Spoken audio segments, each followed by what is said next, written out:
Hey folks, welcome to Mike Brooks Now, and in this video I'm going to share my response when I'm asked if somebody should sell their rental property to cash out. I had a conversation with the owner of a rental property the other day, and it was definitely something that will be helpful for you to know if you're considering selling your rental as well.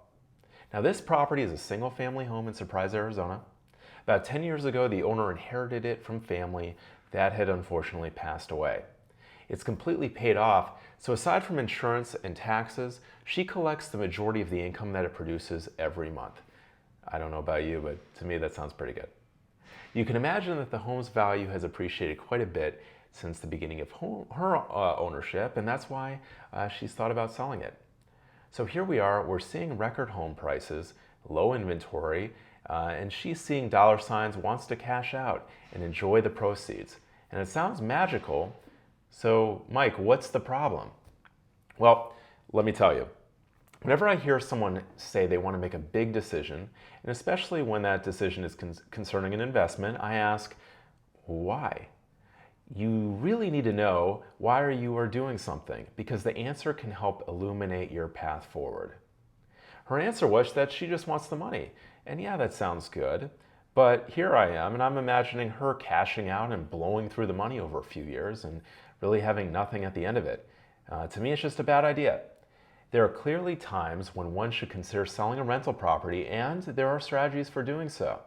But either way, you need to be knowledgeable about the potential ramifications of such an action. So let's talk about it. First, as the saying goes, nothing can be certain except death and taxes. And certainly taxes when it comes to the sale of real estate. When you sell a rental property, you can plan on paying the IRS capital gains taxes for the difference between the value when you took ownership and the net sales price. If you've owned the property for over 1 year, you're going to pay long-term capital gains of 15%. However, if you've owned it less than 1 year, you'll be subject to a short-term gain, which will be taxed as though it's your ordinary income. Next up, we have depreciation recapture. Now, rental income is taxable, and one way to lower your taxes is by offsetting that income through depreciation. You see, even though we know that real estate tends to appreciate over time, the IRS actually treats the property like a depreciating asset over a lifespan of 27.5 years. For commercial real estate, it's 39 years, but we'll be sticking to residential in this example. It's important to know that you can depreciate the value of the property, but not the value of the land, as that's never used up. I'll get to explaining depreciation in greater depth in another video, but for our purposes here, know that it is a great offset to rental income, but it is only a deferment. It's not permanent, and it is paid back with the sale of the property.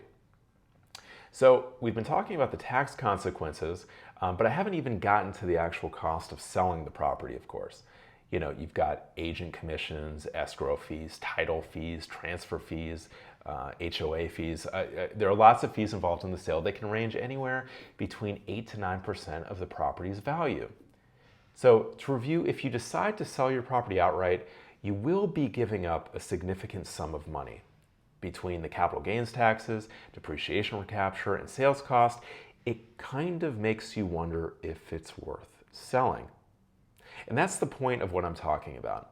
If you don't have a plan for the money, even if you're able to withhold the temptation to spend it, well, its value is still exposed to inflation as well. With all the money that the government is pumping into the economy, the rate of inflation is likely to increase anyway, so maybe holding cash isn't the best idea anyway.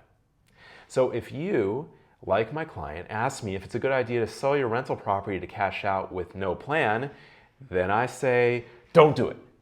Don't do it. Please don't do it. In this example, she is seeing a nice monthly cash flow. She's enjoying tax benefits, and her net worth is increasing over time with the appreciation of the home.